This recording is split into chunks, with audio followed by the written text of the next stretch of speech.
So our next presentation is My Grandmother's Bundle, honoring Anishinaabe Kwe Womanhood from Tamara Kwe. Tamara is the owner of Tamara Kwe, an award-winning storyteller, advocate, and educator from Kiashigi Zaging Anishinaabe, and has dedicated her life to work on social justice for Indigenous peoples and building pathways to learning for both Indigenous and non-Indigenous audience, and to be a catalyst for change. She has done a tremendous amount of work within Ontario, and she works and focuses on strength-based approaches on Indigenous gendered pedagogies, storytelling, and story sharing. You may have seen her on one of her 2 TED Talks, where she talks about her pursuit of higher education as acts of social justice and lifetime dedication and commitment to spark hope and encourage change.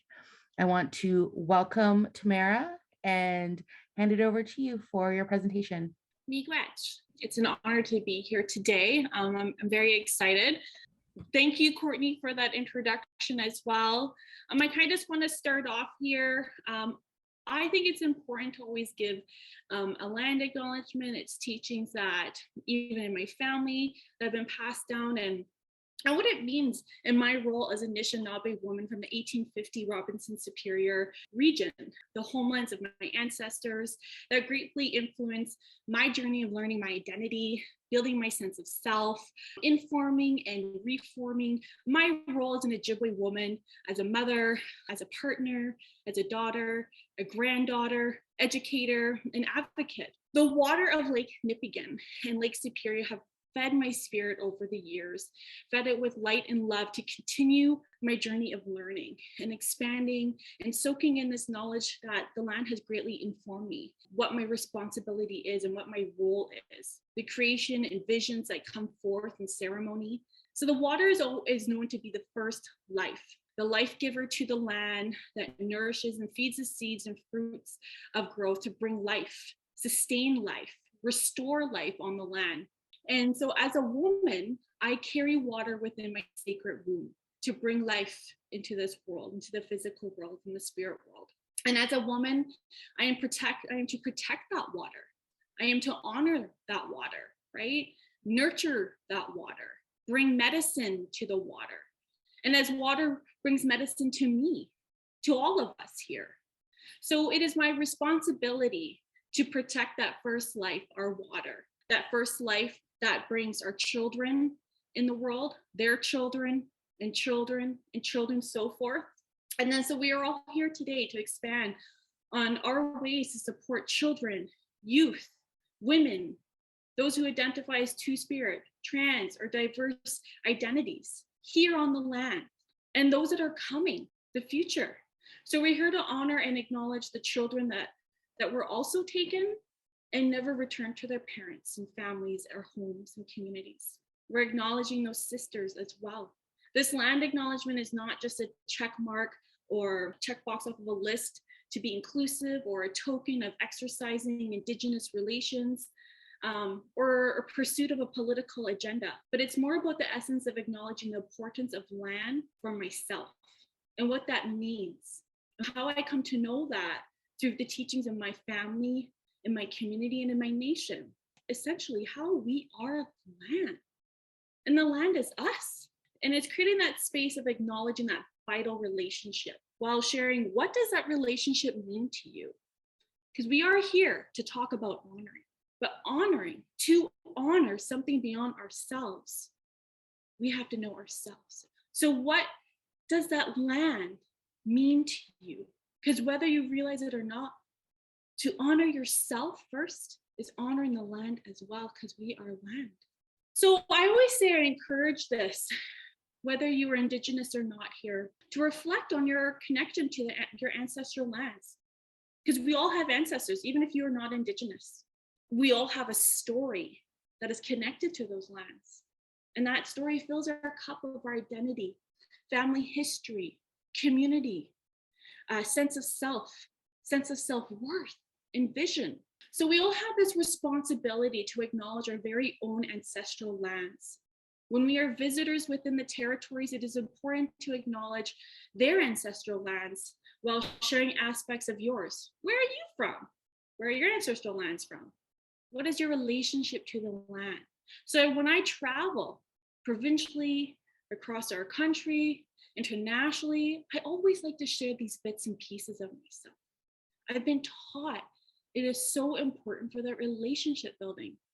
It's that relationship building where I'm sharing with you my journey of coming to know and be, and how I share that because I'm honoring where I am today in my journey of learning. And I share this with you while I honor myself to honor you as well, and honoring your land and your ancestors too. So it helps us to learn about each other, especially when we're visitors. Just because I am Indigenous here from 1850 Robinson, when I go to other treaties, I'm a visitor. When I go to another province, territory, country, and I'm a visitor. And so it's important to share because these are our intentions to ensure that I'm not here, especially when we talk about non-Indigenous individuals being visitors, that they're not here to take the land, children, or women. This is important because far too often visitors have come to take the land.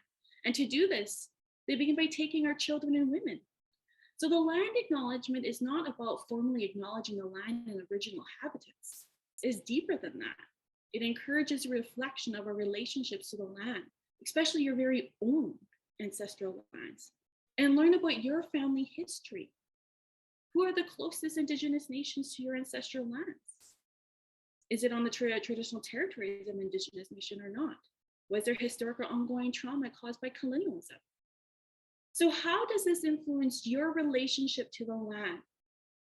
While you're learning in all four directions of yourself, heart, body, mind, and spirit, engaging with the land, learning that history, you're honoring yourself and you're honoring the land, and you're encouraging those around you to honor as well. Believe it or not, but your relationship with the land will greatly influence your relationship to Indigenous children, families, women, from nation to nation, all over Turtle Island. But more importantly, it influences your relationship to yourself, honoring yourself and where you have come from. This practice of reflection on relationships to the land and Indigenous peoples opens our opportunities for those who are working with or supporting, especially when it comes to Indigenous organizations, grassroots initiatives, agencies, families, survivors, communities, those steps towards understanding what is honoring. Because honoring ourselves, the land, our ancestors, relationships, those taken and those that are coming. This practice begins that process of building pathways towards understanding truth. The truth as Indigenous people, truth as allied people who want to walk with us, the truth to what we need to do today for the children that are coming, the children of today, the children of tomorrow. We have children that are watching us from the spirit world that have never made it home. We have women that never made it home that are watching us. And their truth is the catalyst to evoke that change that needs to inspire us to learn and to do and be better, to ensure accurate stories, truth, history comes out. And that history doesn't repeat itself. And we have to be aware how there is a continuum of colonial violence, which I'm sure we all are aware of today from discussions that I got to listen to. But they are watching us, making sure that we are taking our responsibility, honoring ourselves, honoring the land, and encouraging others around us to honor themselves too, to take up that work. Because honoring what actions need to be done is truly the process towards healing and empowerment, getting to understand ourselves and roles of Anishinaabe Kwe-hood, like what Indigenous womanhood is. And we owe it to those children that are coming. So I believe that we are here today. Indigenous individuals are here. We are all here for that common goal to strengthen our bundles of knowledge, approaches, practices within supporting Indigenous women and families, addressing violence, those who are survivors. We are here to honor and remember our sisters. I want to make it clear for those who are non-Indigenous who may be sitting here, I'm not here to make you feel guilty or ashamed. I'm not here to point fingers, or I'm not even asking you to take accountability, because that's not yours to carry. But I will ask you to acknowledge your responsibility to learn the accurate histories and stories and impacts of colonial violence and oppression against our women. and take that responsibility to go into action, to make a difference, to be a warrior, an advocate, an ally warrior. It's not about ownership of past wrongdoings, but it's about responsibility for building and educating and advocating those pathways.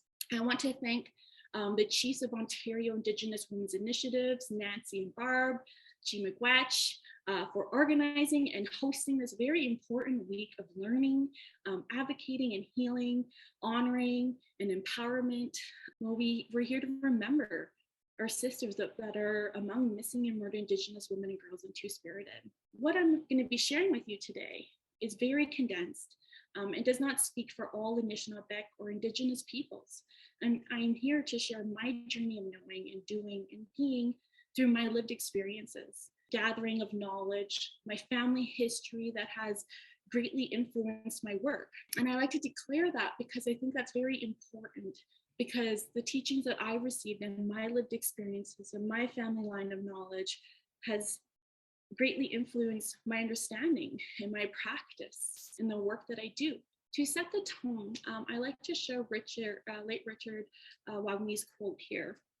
And he talks about how all that we are is story. I fell in love with this quote years and years, many moons ago. And it just resonated so well because that really is how I've come to know and be and do as an Anishinaabe woman. How foundational our stories are to our journey of coming to know. Really, truly our story, all of us. The stories are our medicine lines for the future children and youth to learn from. So I situate my personal learning and healing journey on the importance of stories. And I centralize these stories in my professional career to advocate on the need to continue taking up space in all sectors in our country to inform and reform, like dismantle. And I believe our truths are doing that slowly, but we're doing it because stories make a difference, whether you realize it or not. Stories, even at individual levels, make a difference. Families, history, community learning, and our country's truth, to be witnessed and understood, to inform action towards building these paths of understanding one another. And we're slowly getting there. Why is this all important for this talk? And how does it connect to honoring? Honoring is sharing our truth about ourselves, our spirit, our land, our ancestors, our community, our family, our sisters that have been taken far too often from us. The beautiful truths of our sisters as women who have dreams and goals and aspirations and took on so many roles in our families and communities and nations. But first, I think it's important that I share how I come to know how this has been a labor of love, a work of dedication and social justice for nearly 2 decades. And I'm very honored to be where I am here today. So I always like to share a few photos of me as a kid and me as a mother now, and then my dodam there, Makwa. So bonjour, Ani.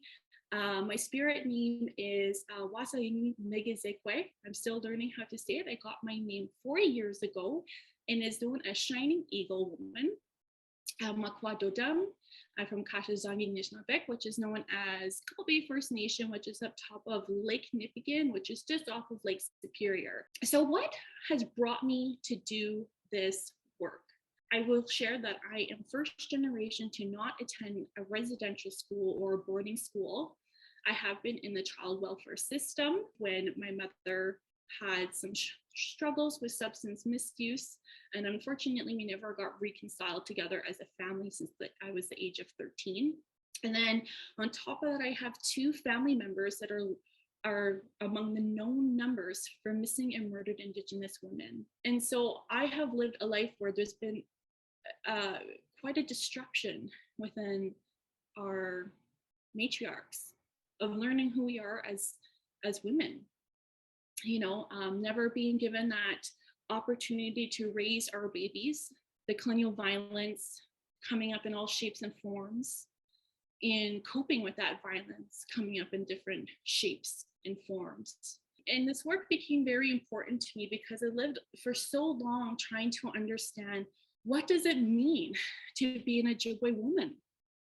Because far too often, all I ever heard was these negative notions when I wasn't with my family. And then when I was with my family, when I would ask to learn about my Nokomis, she would be like, you don't want to learn about me. I just went to the residential school and I'm just an old lady, And then when I would try to ask about my great grandmother, Jane, who is one among MMIW, is she doesn't want to talk about it. And when she did talk about Jane, it was just about her death. And the same thing with my cousin Doreen. It was a double homicide. And so it's one of those things where I live this life where I struggle to find grounding. Like, who am I? What's my purpose? I found that even more strongly when I became a mother myself. Like I said, for nearly 2 decades, nearly 20 years, I've been doing this work, and I find myself still learning. And I like to share that piece and be very transparent and vulnerable when I share these stories, and because that's part of honoring my truth. And it's encouraging other women to honor themselves' truth. And it's okay to be vulnerable. It's okay to say that, becoming a mother or becoming another role in your family or your community, and you don't know what to do, is okay. And it's not your fault. It is due to disruption that's happened due to colonialism. And it's time to honor ourselves and figure out, what does this mean? What can I do today? And how can I learn? And believe it or not, more often than not, it starts with the land. While I've been given the opportunity to do a tremendous amount of healing and ceremony and working with Indigenous methods of healing, but also mixed with some Western, I know so many and so often us don't have that opportunity, and the majority of the time because there's not adequate access to it. And even myself in that experience of healing I felt greatly misunderstood. And so why would you want to keep continuing, right? And so sharing this journey of sharing my story and me wanting to learn more about my family history and what it means to be a Ojibwe woman, I found other women in the same pathway as me. And it's like, what does this all mean? I found that there is this continuum of a need to share these stories in a good way. So this is an excerpt from one of my chapters, and I wanted to share it with you guys. As we already know, the title is My Grandmother's Bundle. So this work is greatly influenced by my Nokomis, my grandmother. And so part of that, I would like to say that in a way I'm honoring her life. She just passed away last year in May. This work is, is very meaningful. And I'm so honored to continue to share it across our country in ways for other women to be inspired and take up this work as well. So before we move forward, I'd like to share this little excerpt about my childhood and the questions I had. So I remember sitting on the back porch of my babas, which is my great grandfather's home, this is in Gull Bay First Nation, where my Nokomis was brushing my hair, pulling it back into a tight braid. I had just finished having a bath. I helped my Nokomis boil the water on the little stove, carry the pot of water to the bathroom to dump into the bathtub, then poured a bucket of tap water into the tub to make it lukewarm. We only filled the tub with a couple inches of water or so, because that's all we needed to bathe. There was no running water to the toilet or bathtub. Our community was, and it still is, always under a water boil advisory, and only had running water to the kitchen and bathroom sinks. We always had a pail filled with water beside the toilet on the floor with a small pot to use to pour into the toilet to flush our mess. She pulled my hair into a braid before I could go out and play. And she would sing to me, my Nosh, my number one Nosh. So Nosh was my grandmother's slang for Noshus, and Noshus in Ojibwe means grandchild. She called me number one, not because she thought I was number one. She has a lot of grandchildren and great grandchildren, but simply because I was the first grandchild in the family. So as she would do my hair, she would pretend to find bugs in my hair and flick my head saying, oh, got him. Oh, got that one too. Oh, that one got away. And we would laugh sitting on the steps, feeling the warmth from the sun, while I enjoyed my time with my grandmother. I always admire her for her skills. She would not skip a beat when community members, mostly women, came by for a cup of tea and a piece of bannock. My Nokomis would be sipping her tea, having conversations in Ojibwe, be washing the walls, watching me, and teaching me Ojibwe language in between to help me follow conversation, of course. And she would be cooking supper all at once. I remember for the majority of my life being around strong Indigenous women that took on multiple roles within the community and their families. What recalled back then at an early age was wondering why these strengths, roles, and examples of leadership were not being portrayed within the media, books, or education system that I was privy to then. So these are some of the reflections stories that I like to share to kind of ground where I've come from and to bring reality to not only share the Boyle advisory aspect, but also despite all these challenges, food security, clean drinkable water, adequate housing, she did it all. And she did it so proud and happy and singing and humming along to music and the radio until somebody come by and visit. And it was just like, no big deal. She would just batch together bannock like nothing. And always a pot of tea was kept on the wood stove. And so it was just those fond memories that greatly informed my work on what it means to honor our Ojibwe women. So when we think of Indigenous womanhood, I like to share how Indigenous women are the medicine lines for our future. Because whether we realize it or not, women are the first educators. As soon as there's life growing in that utero, we're talking, we're educating. And so when we say that the medicine is truth, is in sharing relationships between grandmothers and children, claiming that children are important aspects of reclaiming our nationhood. Nationhood refers to our stories, our teaching, our language, our medicines and culture, right? As I mentioned earlier, how often stories is the foundation of honoring and claiming ourselves. So when we talk about restoring Indigenous womanhood, it's so intersectional. We already, even earlier conversations, I was hearing aspects of it, and some of it even today we've covered. So because Indigenous womanhood is unfortunately in the media and education is known to heavily influence the sexualization, racialized, gendered ideology that Indigenous women and girls and Two-Spirit are less than others in Canada.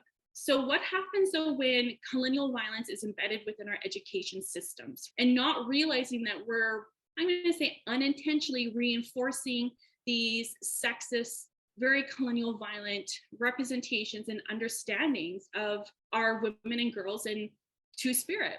How do you think they feel in the classroom when the teacher is not being aware that they're reinforcing this, right? And I say it in a way that when I reflect on how I was seeking to come to know and learn what it meant to be an Ojibwe woman, when I would be in school, I wasn't around my family much because of what happened after I was 13 years old. I found a lot of the time that educators would use examples like Pocahontas as a learning resource, and almost like a checkbox that they did a cultural component within the Ontario curriculum, but they did not realize is that it was actually reinforcing that violence, because Pocahontas was an 11-year-old girl. She was taken captive. And at some point, perhaps some say it was a love story. Others say it was circumstantial in the way she fell in love with John Smith. Did she actually fall in love with John Smith, right? So there's this story that we're using to learn about Indigenous womanhood that is very problematic, because believe it or not, this is the first documented case of missing and murdered Indigenous women, right? And we normalized it in so many messed up ways. And this story dates back from 1614. So when we even think about the time frame that we're using from 1980 to 2012, the crisis goes on for centuries. It's not just this 32-year window, which we all know here today. And then furthermore, I challenge that timeline so much in my career, because my family's case, my double homicide, this cold case, happened in 1966. So we fall out of the timeline. And then when we think about trying to understand why there's this normalization, this continuum of violence against our women. When you look at all the literature, there's two main discourses about missing and murdered. The first is the blame placed back on Indigenous women, and the other is the fault due to living a precarious lifestyle, which I'm going to get back and dive a little more in a little bit of my story. So this literature completely, for the most part, disregards the impact of colonialism and how it has forced Indigenous women, girls, and those who identify as two-spirit or other into vulnerable spaces. It's a very problematic. Me as a researcher in learning, this is where I also have started to take up space. So when I was trying to learn in post-secondary higher education aspects, at the time, and that's what it been in 2015, 2016, at the time when I was looking at literature that was about missing and murdered, that was considered imperial evidence, so ethically reviewed, although there was family members that were interviewed, and although there was some that wrote, and they are Indigenous scholars themselves and writers, there was not enough a portrayal of stories of who these women are. A lot was focused on the deaths. A lot was focused of families being interviewed, and then there was a writer who did it for them. I wanted to take up space as a family member, doing intergenerational storytelling with my family, honoring our family together, and us publishing it ourselves. So at the time, and there is more now, we were one of the first, not the first, but one of the first in Canada to move that forward. So knowing that there's this big gap, there's this literary violence against our, even pivoted me more to go, we need to take up more space of our truth, honoring ourselves, addressing this gap, right, in a good way. And what does this mean, and what does this look like? And it kind of echoes back to what was mentioned earlier, how I'm your car, you tell me how I want to write, express, and honor your family member. And that's how I have come to be where I am today, as being a vessel or a supporter, or walking alongside and helping making those connections for family members, especially here in Northern Ontario region, to honor their loved ones in self-determined ways. This piece of artwork is from Linda Hoffman. It's one of my favorites, and I just love adding it in my presentation because it's so representation of our roles, and it has many messages and teachings in this piece of work. Looking at this piece of artwork, what do you see? Because we're talking about honoring our womanhood, the vibration of colors. Yes. What I see is a continued motion of change, but also a unity. Yes. And then also this grandmother moon, the cycles of the moon. Mm-hmm. All shapes and sizes of female. Yes. Yes. And then did you notice like the ribbon up top of the artwork in the bottom? So it's like our ribbon skirts.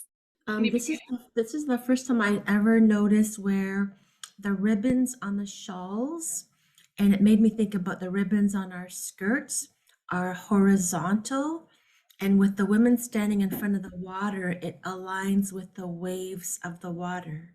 Isn't that just like very symbolic, very, you know what I mean? Like you're right. Like, and then we think of our role as water protectors and carriers, right? The faces and the stars. Yes. So there's two things that I thought. So first time I looked at it, I thought it was a Tikanagan, and they made like an apparatus with the wood to keep the Tikanagan up, right? Because you see there's no trees, right? So that was my first thought, what looks like a tripod thing. Then my second thought was some teachings for individuals, your bundle can't touch the ground, right? Especially if it's if your bundle has the copper bucket with the water. And if you're not, because the women are holding hands, I've been taught sometimes they make like that tripod apparatus with the copper bucket holding the water when you're honoring the water ceremony, or sometimes the bundle hanging from there. So it's like all these different, which I think is amazing because there's different interpretations based on different teachings of us being our women and our roles, right? When we think about our roles and our identities and leaderships and relationships to the land, it's so interconnected, right? Many Indigenous women have been writing their stories and experiences, often referring to the teachings passed down from their grandmothers and mothers to understand their sense of self and identity and representation in their spirit, right? And their relationship to the land. When we think about stories and our role of being a woman, storying Anishinaabe Kwe-hood is the first step of honoring. Sharing the stories is a traditional practice that enables us to share our experiences and our teaching and wisdoms that are passed down from generation to generations. Relation about all this work that I've been doing on myself to come to know and learn and understand my family history, work I do academically, work that I do within community, right? It's encouraging to share these life stories of our sisters and to encourage this perspective as these women as more than murdered and missing by focusing on the positive lives that they have lived. So in a way, writing our truths in story creates medicine lines for future generations to learn from and for their cups to be filled. Because I wish I had that. So I'm doing the work now so my children and my grandchildren have these medicine lines to read from and learn from. My Nokomis wrote about herself and about her mother Jane, honoring her life for myself. And in a way, she also learned about herself while she was writing and sharing her truths. And she learned more about her mom, as we discussed. So writing the medicine lines was not only an act of like resistance of these inhumane and negative portrayals that are so often in the media and our education as well, but also was an activation of this healing and education. If we want to put education, knowledge for future generations, for them to have access to these stories of their ancestors and their foremothers. So this is my great grandmother Jane Bernard and my cousin Doreen Hardy. Like I shared earlier, all I ever knew was this one violent life event, a very violent life event that took her. And for a very long time, up until my mid-20s, that's all I ever knew. As I mentioned earlier, so when I would try to learn and when I would reflect on my learning in the mainstream education system, it was inhumane and racialized and sexualized knowledge on Indigenous women that was being utilized. So how can we ever understand the concepts of safety as an Indigenous woman when this has been and continues to be normalized, especially when it's taught in our mainstream education system? Because as we know, what we come to know and understand in such early years of our life greatly shape our understanding of the world. I went further and I went to go learn about Ojibwe women, specifically from Lake Nipigon, because that's where I'm from. I come to learn that the literature is almost non-existing.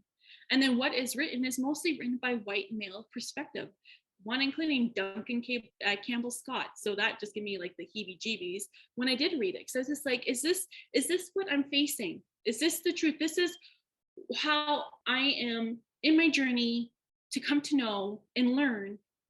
And this is the hurdles that we're faced with. When I thought about that, I was like, this is a huge gap for women like myself, especially from this region, to come to know and learn and understand what it means to be an Ojibwe woman, an Anishinaabe woman. If I don't know myself, how am I supposed to be a mother? How am I supposed to share my relationships or even share how to honor myself if I never got to learn that knowledge? The roles that women have taken on in my family history, how much they were invested in the land. So learning about Jane greatly influenced and built my self-esteem. And it also dismantled these representations of violence that was far too often portrayed about her in the media. And so finally learning about Jane as more than murdered and missing influenced my perspectives and representation of Ojibwe women from Lake Nipigon and Indigenous women and all. Like I came to this point where I was like, why is it that we know more about the killers of the women, like Robert Pickton, than the women themselves? Like, what is happening here? So I began advocating and saying, like, this is literary violence. We're already faced with so many other facades of everyday living, just trying to access our basic human needs, the violence that's with that. And then those who are pursuing education were now slapped in the face with this literary violence of trying to honor and understand and write. It became this piece where when we did this work, continue to do this work, we said, well, who was she? How did she like her cup of tea? she like her bannock when she's a fry bread? Or did she like the oven bannock? Or did she like the scones, you know, when you put it on the stick over the fire? Did she have any goals? What did she love doing? Because it came to a point where encouraging our society to learn about our women and the lives they lived was fundamental in our healing. And us to understand what it means to honor ourselves and honor Anishinaabe Kwe-hood, honoring Indigenous womanhood. Because if we continue to focus on the death and the gendered sexual violence against our women, we continue this culture that misrepresents and normalizes it, when we are so much more than that. I decided to learn through storytelling with my Nokomis. I decided to walk alongside family members in their storytelling process. And then to take it a step further, I said, we're doing this work, but we need to like counter it with these Western ideologies and representations. And how do we do that? How do we do it in a safe way where no one has a strong human response? I don't like using the word trigger. A strong human response, a spiritual response, because of everything they've overcome, their survival, in a way we're educating non-Indigenous people.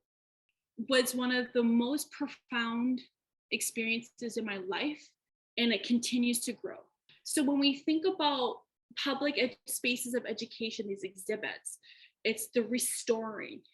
Because now we've taken that honoring, while we're honoring ourselves and honoring, remembering those loved ones, we're now bringing that honoring into a public space. When I talk about that honoring, that it's restoring, because we restored our cups, our identity, our sense of self, our self-worth, our roles and our responsibilities as Anishinaabe. And then while we filled our cups, we were also filling other people's cups that came along with us. And then in the exhibit, we stood proud, presenting these counter narratives and representations that were self-determined by the families. So when we think about womanhood and wellness, they're so interconnected.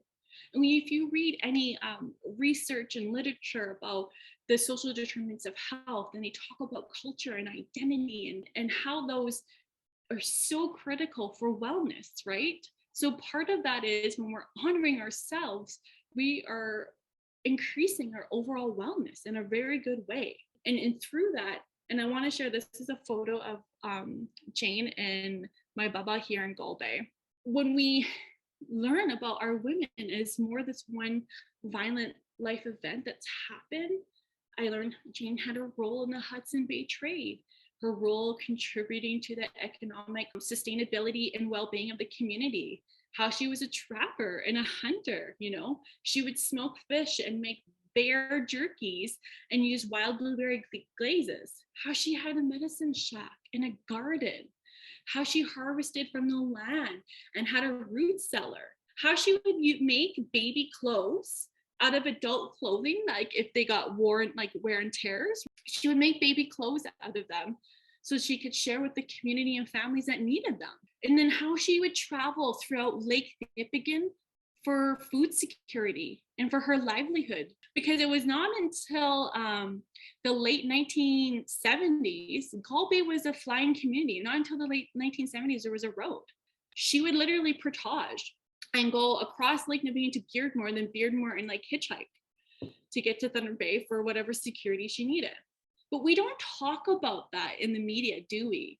So instead, they portrayed her as like in a roundabout way, as if she was a sex worker, that she was picked up from Cumberland Street because she decided to have an adult beverage at the Cumberland Travelin.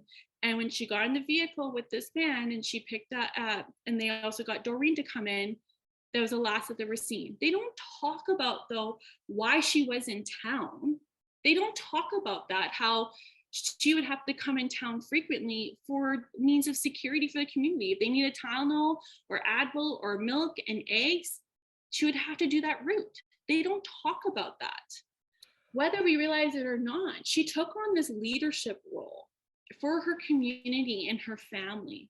I was very much, when I learned more about why she left, my Nokomis kept the last letter she got from her mom, indicating that she was going for some groceries and medicine.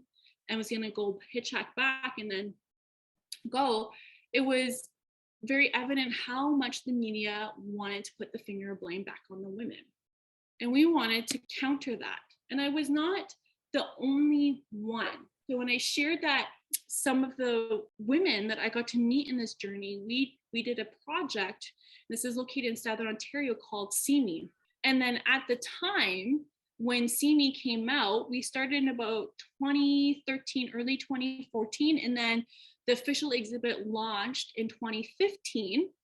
And at the time was when the first, from the RCMP, the report was coming out. So everybody was crazy about the statistics. They were like, what about the statistics? What about this?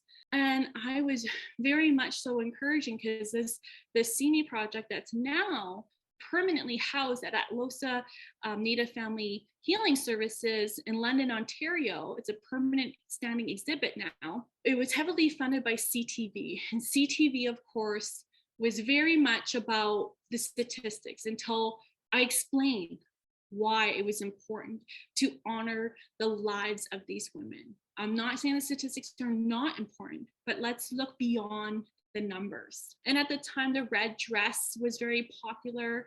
So there was some other exhibits that were happening, but this was one of the first at the time in the production of storyboards that family members and survivors themselves have made and got to speak to. I'm going to show, just to give a little visual aesthetic, we have a little commercial here I can show you guys. Across Canada, thousands of Indigenous women and girls have been murdered or simply disappeared, but through memories there is comfort. To give them life again, the art experience of See Me will bring awareness to their complex stories. Will you finally see me if I'm no longer just a statistic? Through the artistry of Sean Cucci and Indigenous groups across London, the spirit of these women and girls will be brought to life. Experience See Me. It was a labor of love, and it was a lot of work that was supported, like as mentioned, in the London community and surrounding First Nations, and it grew.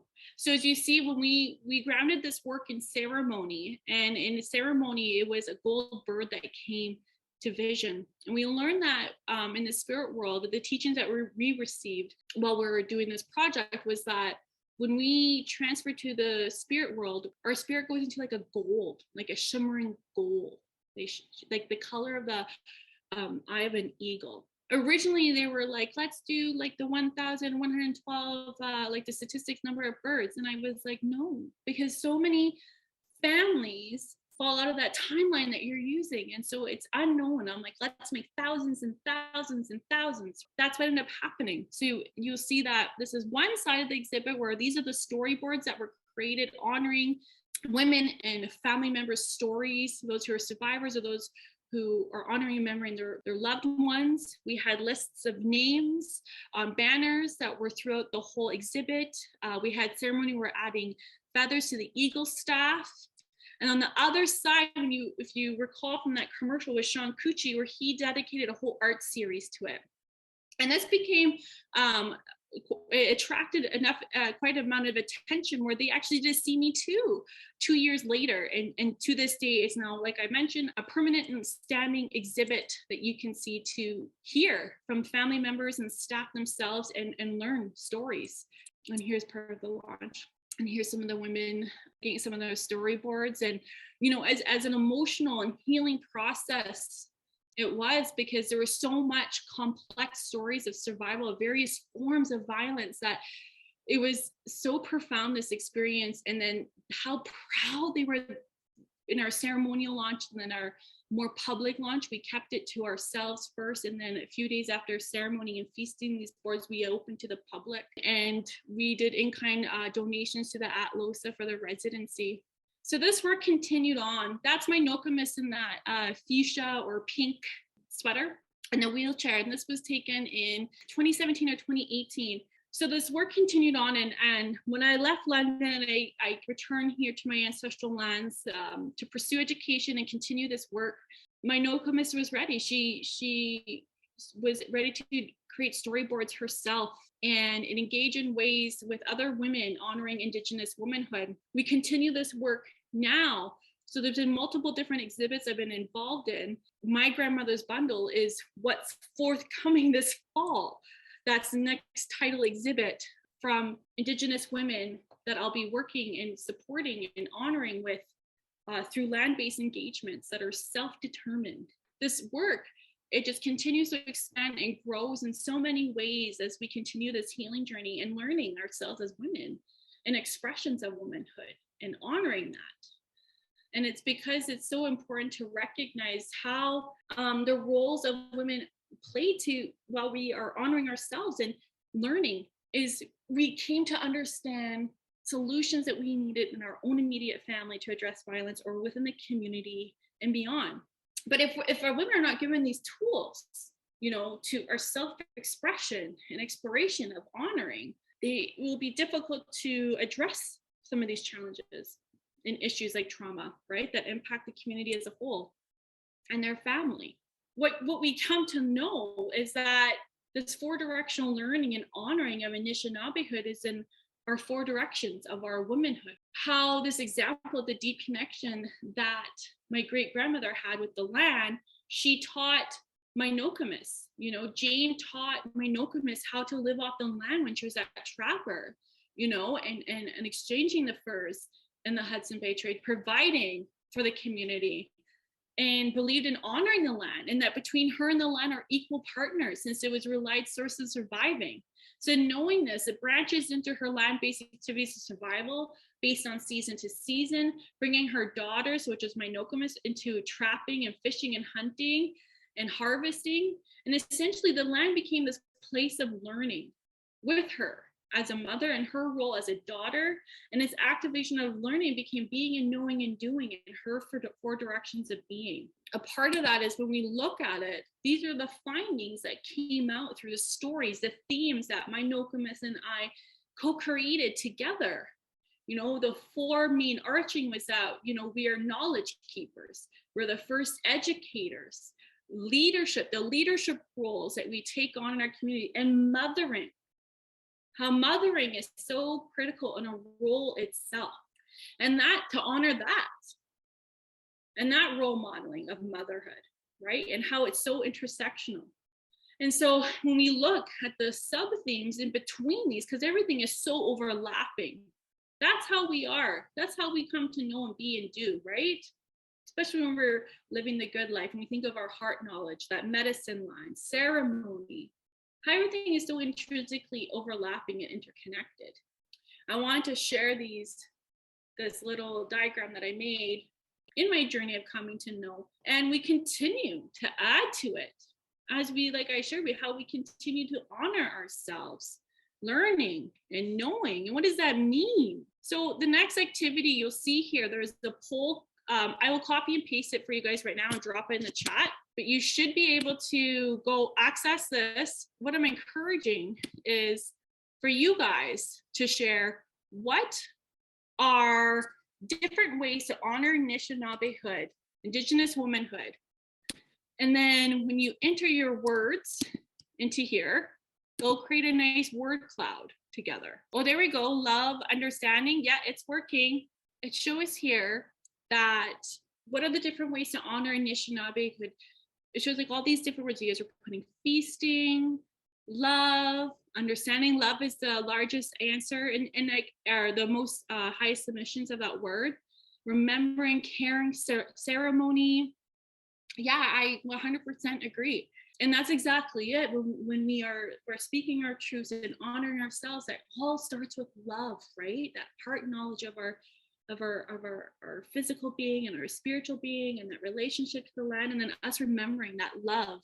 So when we talk about my grandmother's bundle, it's that land-based honoring, you know, and how that starts with storytelling.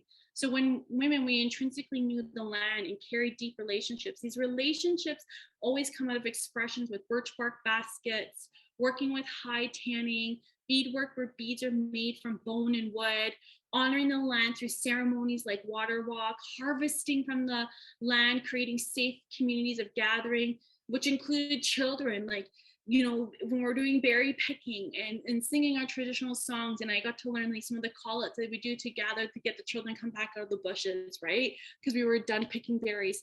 All these land-based engagements, and while we were honoring ourselves and those that we were remembering, while we were doing these, interacting with the land and creating, we're hearing stories and remembering our loved ones. And I'm quite excited for those pieces to come out. We're hoping to do a public exhibit, titled My Grandmother's Bundle as well, here in Thunder Bay. Again, creating that public education space of learning. And the result is honoring is learning. How women is the first educator, and how that first educator written stories that teaches at individual and collective levels by promoting that maintenance of healthy relationships and community, by connecting and reconnecting to the land, encouraging that collective agreements as mothers for the nations, for the greater good for all, and for all of us to live the mina, the bads, and the good life. You're right. These were all our introductions to living a good life that began in utero and grew as land-based activities for us to honor ourselves in all of womanhood. So stories matter. These people are members of families. It is their story that we need to be told to children so that can be looked to their past with pride and face the future with courage, making new stories for the next generation. So overall, this is just the conclusion of my whole women is the core of our well-being, right?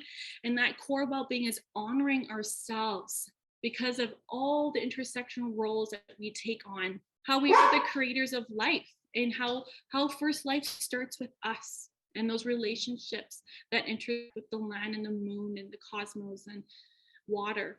If you guys want to learn more, here's my 2 TED Talk links and pieces that I've published in my website. I look forward to being able to participate here and there throughout the week to learn more from you guys. It's an honor to be included in this amazing week. So Chima, Gretchen, Courtney, I'll let you take the lead here. Yeah, I'll go, Tamara. Thank you so much for sharing and providing all those workshops and all that. And thank you so much for all the work that you've done.